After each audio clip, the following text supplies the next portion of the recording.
এখন আমরা আলোচনা করব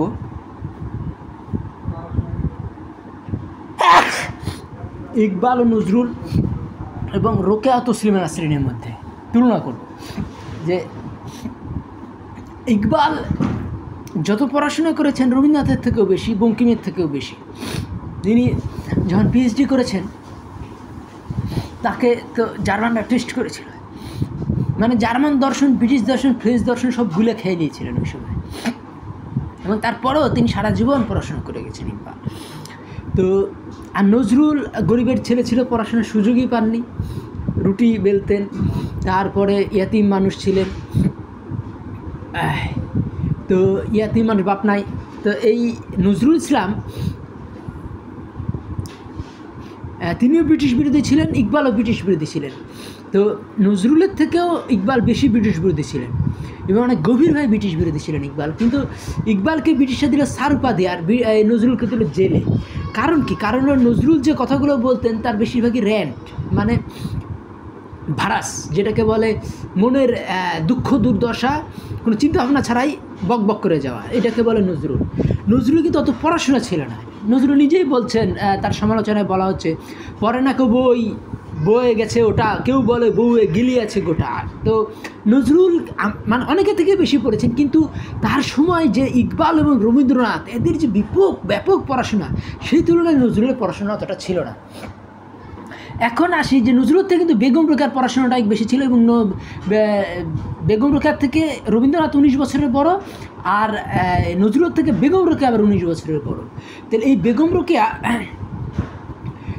রোকেয়ার যে ব্যাপারটা, বেগম রোকেয়া আর সাথে যদি আমরা বেগম রোকেয়া কি মানে জমিদার কন্যা ছিলেন, ডেপুটির বউ ছিলেন, তার পড়াশোনার সুযোগটা বেশি ছিল, এবং তিনি 3টা ভাষায় ওস্তাদ ছিলেন। ওস্তাদ যে মানে প্রচুর পড়াশোনা করেছেন, একটা হলো গিয়ে ইংলিশ, একটা হলো উর্দু, আরেকটা হলো বাংলা। তাহলে এই বেগম রোকেয়ার সাথে যদি আমরা তুলনা করি, বেগম রোকেয়ার বিরুদ্ধে কিন্তু কোনো সামাজিক আন্দোলন তৈরি হয়নি, যেটা বেগম রোকেয়াকে দেশ ছেড়ে পালাতেও হয়নি। বেগম রোকেয়া যখন তসলিমা নাসরিন যখন দেশ ছেড়ে পালাতে হলো, তারপরে মুসলমানরা খেপে গেল।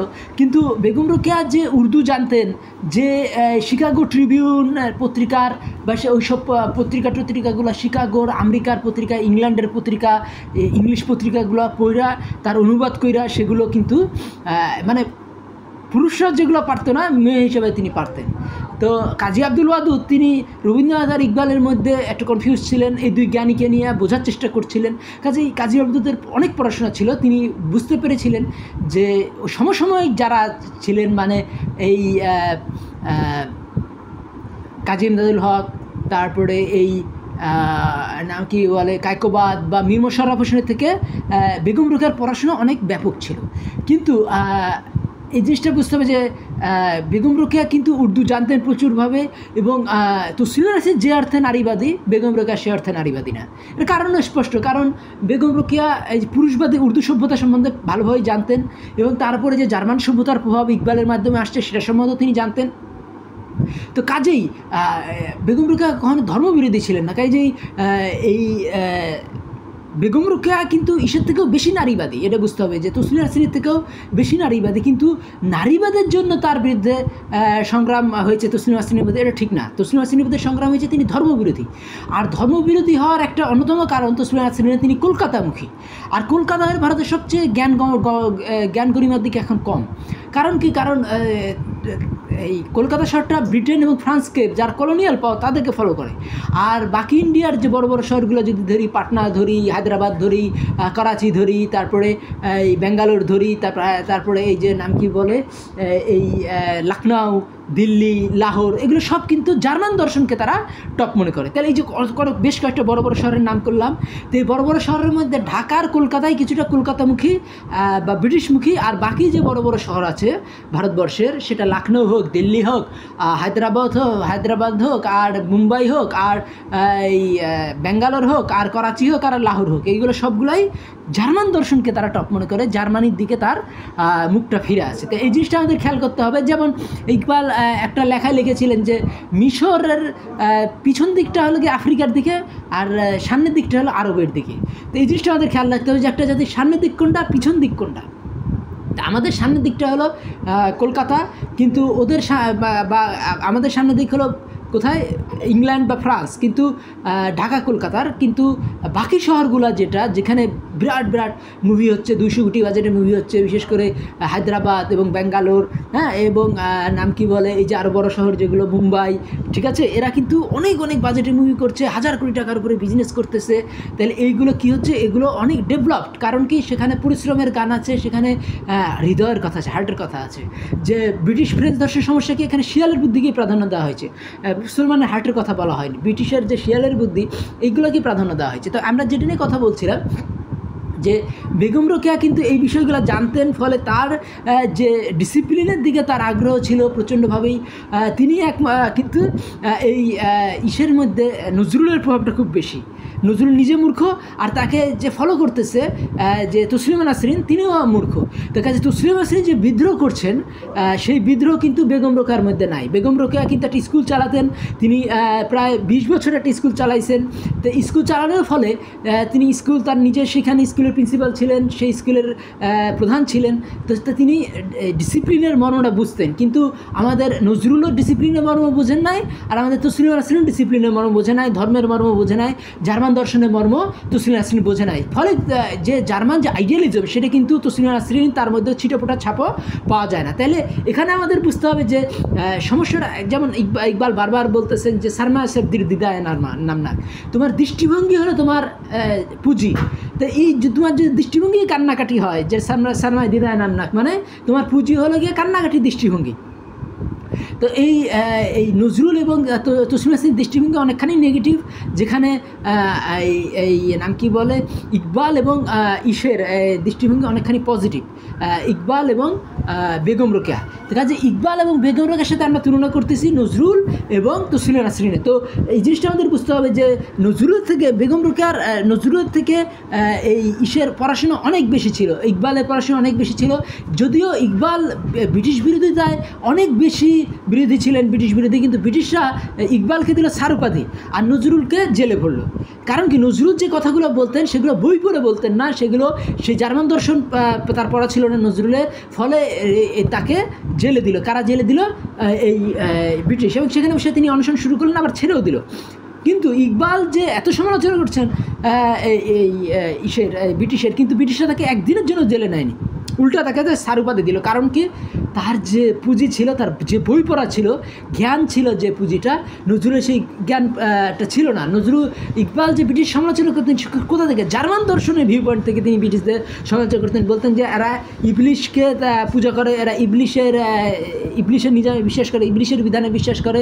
ভারতবর্ষে এখন ইবলিশের কাজ নাই, ইবলিশের কাজ এখন ব্রিটিশরা করছে, কিন্তু তারপরে ব্রিটিশরা মাইন্ড করছে না। কারণ কি? কারণ আনেবালা জার্মান তুফান, যে সামনে যে জার্মানরা আবার ব্রিটিশকে আক্রমণ করবে, সেইটা সম্বন্ধে তিনি ইকবাল বারবার সতর্ক করছিলেন। তিনি বলতেছিলেন যে জার্মান দর্শন ব্রিটিশ দর্শনের থেকে ফার বেটার। এটা ব্রিটিশরাও জানতো, ফ্রেঞ্চরাও জানতো। এই যে প্রথম বিশ্বযুদ্ধ, দ্বিতীয় বিশ্বযুদ্ধের মধ্যে কিন্তু আমরা দেখব যে ইকবালের উত্থান, নজরুলের উত্থান। কিন্তু ইকবাল নজরুলের থেকে বয়সে প্রায় 17 বছরের বড় ছিলেন, এবং এই ইকবাল তার 17 গুণ, কেন আমি বলবো 17 গুণেরও বেশি পড়াশোনা ছিল। নজরুল যত বই পড়েছিল তার থেকে অন্ততপক্ষে 17 গুণ বেশি বই পড়া ছিল ইকবালের। তাহলে এই জিনিসটা আমাদের বুঝতে হবে যে বেগম রোকেয়ার যে পুঁজি ছিল বা যে সারমায়া ছিল, যে তার এই যত জ্ঞান ছিল, এই আমাদের তসলিমা নাসরিনের অত জ্ঞান ছিল না। ফলে এই তসলিমা নাসরিনকে দেশ ছেড়ে পালাইতে হলো, তিনি ধর্মবিরোধিতা গেল না, কারণ ইসলাম যে পৃথিবীর শ্রেষ্ঠ ধর্ম সেটাও তসলিমা নাসরিন বোঝেন নাই। কিন্তু আবার যদি আমরা খেয়াল করি যে ইসলাম যে পৃথিবীর শ্রেষ্ঠ ধর্ম, সেটা কিন্তু এই বেগম রোকেয়া বুঝতেন। এই জন্য তিনি কখনোই রবীন্দ্রনাথের শান্তিনিকেতনে যান নাই, রবীন্দ্রনাথকে গুরুও মনে করেন নাই, কারণ তিনি তো জানতেন যে এই নাম কি বলে যে ইসলাম পৃথিবীর শ্রেষ্ঠ ধর্ম। তো কাজেই মানে তার পড়াশোনা ছিল অত্যন্ত ব্যাপক, এবং বাংলায় কেউই কিন্তু আকবর এলাহাবাদীর নাম করেন নাই, তার রেফারেন্স দেন নাই। কিন্তু এই বেগম রোকেয়া এই আকবর এলাহাবাদী লেখা পড়েছেন। তা আকবর, তাহলে এই যে, এবং বেগম রোকেয়া এটাও বলতেছেন যে যে উর্দু একটা কসমোপলিটান একটা মানে ইন্টারন্যাশনাল ল্যাঙ্গুয়েজ, কিন্তু হিন্দি একটা লোকাল ল্যাঙ্গুয়েজ। এই জিনিসটা বুঝতে হবে। হিন্দি উর্দুর পার্থক্য অনেকেই বোঝে না, অনেকেই মনে করে হিন্দি স্ট্রং ল্যাঙ্গুয়েজ উর্দুর থেকে, এটা কিন্তু সত্য না। তো এই জিনিসটা আমাদের বুঝতে হবে যে বেগম রোকেয়া উর্দুতে ওস্তাদ ছিলেন, বাংলাতে ওস্তাদ ছিলেন, আবার ইংলিশে ওস্তাদ ছিলেন। আর তার জ্ঞান গরিমা অনেক বেশি ছিল কার তুলনায়? তসলিমা নাসরিনের তুলনায়। ফলে তসলিমা নাসরি যে সাফার করতে হয়েছে, দেশ থেকে পালাইতে হয়েছে, তারপরে অ্যাটাক হয়েছে। বেগম রোকেয়ার পরে কোনো অ্যাটাকের কথা আমরা জানি না। বেগম রোকেয়াকে দেশ থেকে পালাইতেও হয়নি, তিনি কলকাতায় বসে তিনি এই উর্দু স্কুল মানে হিন্দুদের মধ্যে বসে তিনি উর্দু স্কুল চালিয়ে গেছেন, ইসলামের শ্রেষ্ঠত্ব গিয়েছেন, কিন্তু কেউ তাকে অ্যাটাকও করে না। কিন্তু তার জ্ঞান ছিল তসলিমা নাসরিনের থেকে অনেক অনেক বেশি।